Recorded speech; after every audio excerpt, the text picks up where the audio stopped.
Hello, this is Christian Okoye, former Kansas City Chiefs. You are listening to Grilling Truth.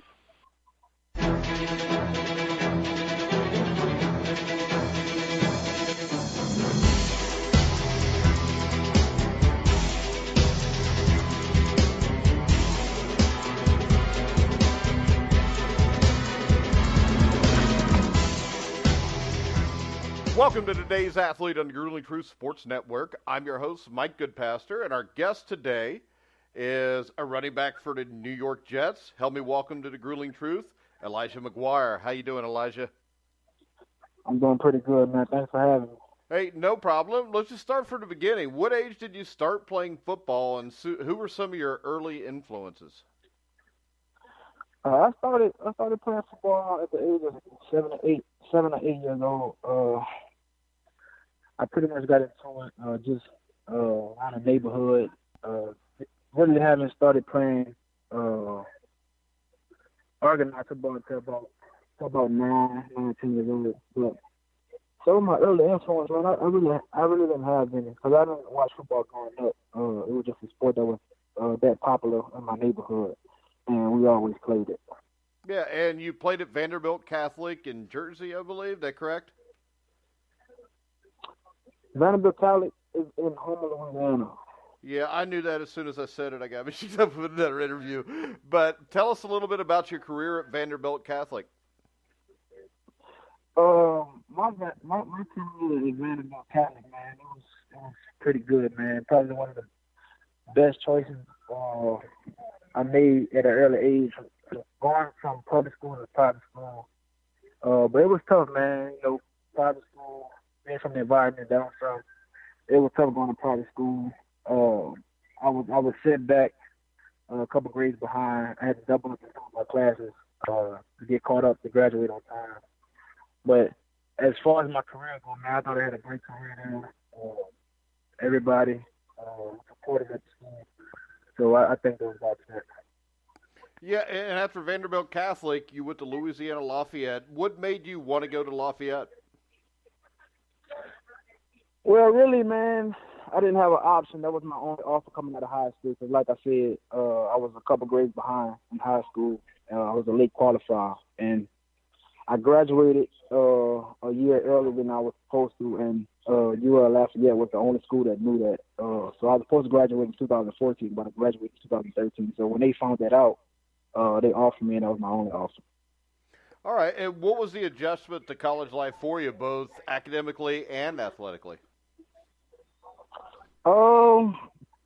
Athletically, I want to say the speed of the game, man. It picked up very fast. You know?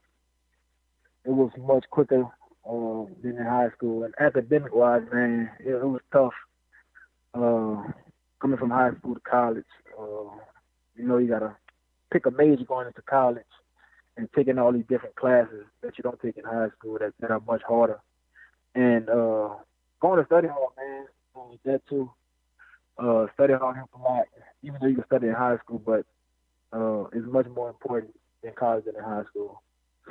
Yeah, and I don't think people realize how hard it is to be a Division I college athlete with all the training you have to do, the practices you do, and then you still got to do the schoolwork like everybody else. Oh, most definitely, man. And then you got to go to breakfast check on top of that. And then getting up at 6 o'clock in the morning for workouts. It's just like a full-time job, man, without getting paid. Yeah. Your head coach there was Mark Hudspeth. You want to talk a little bit about him and the interaction with him? Coach Hudspeth, man, it was a great guy. I thought he did a great job with the program from when he first got there to the time he left. I think he was there 2 years before I got there. And then when I got there, man, we just had a connection. I always stayed on his good side. That's what you want to do as a player, to stay on your coach's good side. Never have any problems with any of your coaches, no matter if they coach you or not. But Coach Mark, man, he was a great guy. Very, very manly man, and always carried himself in class. Yeah, and you look at it, your first college game was at Arkansas. What was that experience for you like? I assume a huge crowd there. a little bit different than high school. What was your first impression, your first game? Man, my first impression, my first game against Arkansas, man, I thought I wasn't going to play at all. You know, going into that game, man, you know, a very big D1 college, a lot of fans in the stands. I thought I wasn't going to get any snaps. I got a few snaps, but I also had a big play in that game on a wheel route that I caught at the 1 yard line. So I think from that play right there, kind of opened the coach's eyes on what I could do as a young player. Yeah, and in your sophomore season, Louisiana Lafayette really takes off. I think you guys won 7 or 8 games. You get to go play in the New Orleans Bowl, basically a home game. You guys beat Nevada. You want to talk a little bit about that season and just your first bowl game experience? It wasn't my first bowl game experience because we went to a bowl game my freshman year against Tulane. But my sophomore season, man, I think it was my best season out of my 4 years there, man. Very sensational season. It was great, man. Definitely a season that I remember from the time that I played there.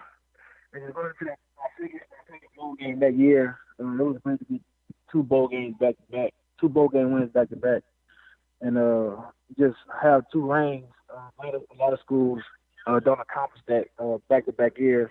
So for me to be a part of that history at that time, it is very great. All right, now in your college career, when was the first time you thought, man, I could play in the NFL, I could play at the next level? I know that everybody on the team believes that, but there has to be a point there, I mean, where you're playing against bigger competition, and you're thinking, man, I could take this to the next level. I can honestly say, my sophomore year, man, like I said, I had a sensational sophomore year, and I feel like a lot of schools we played, I was very productive until the next 2 seasons when everybody started watching film like they supposed to and started loading in the box. I thought that's when it got tough for me. But as far as thinking that I could play in the league, man, it's just a work ethic, man. Your dedication.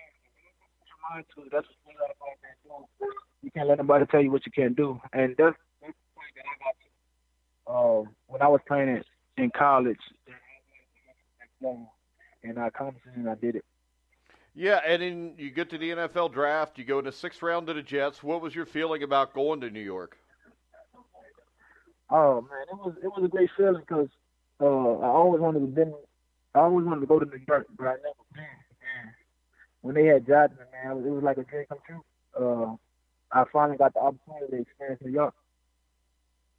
Yeah, and you get there, and I don't think a lot of people expected you to have the success you had last year. I mean, you had a really good first season, especially for a guy that's drafted in the 6th round. What was the transition to the NFL like? It had to be even bigger than the transition from high school to college.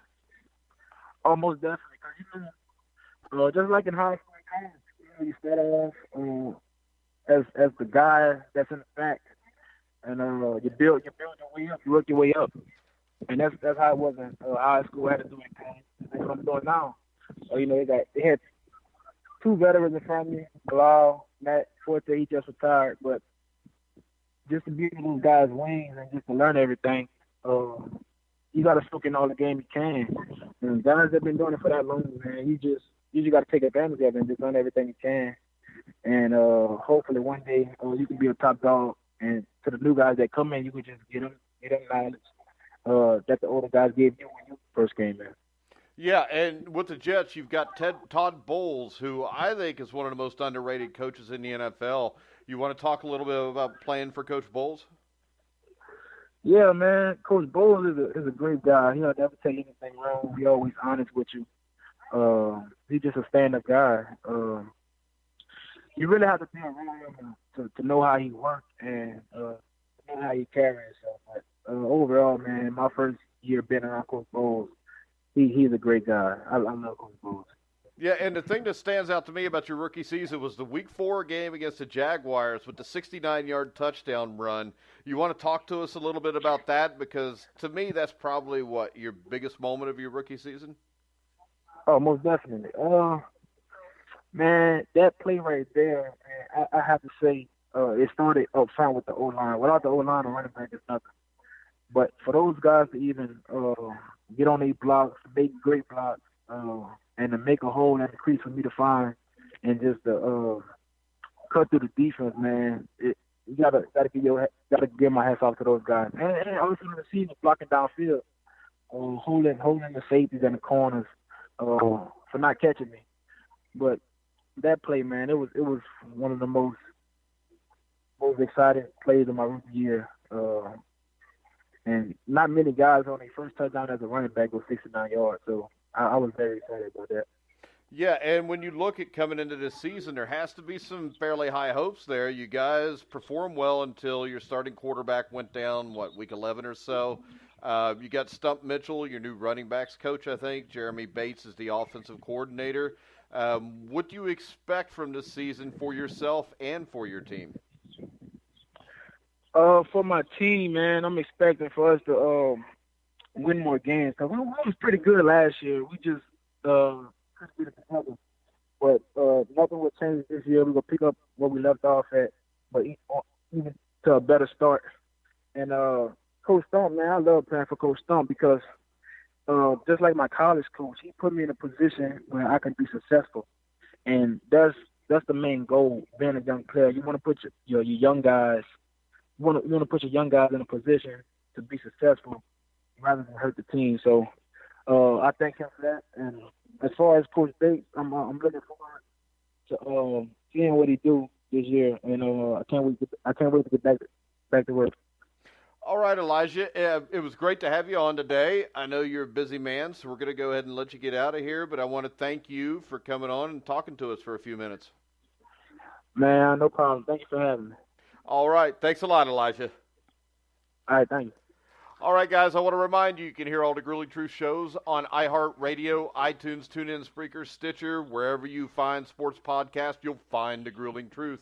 So for Elijah McGuire, I'm Mike Goodpaster. You've been listening to the Grueling Truth, where the legends speak.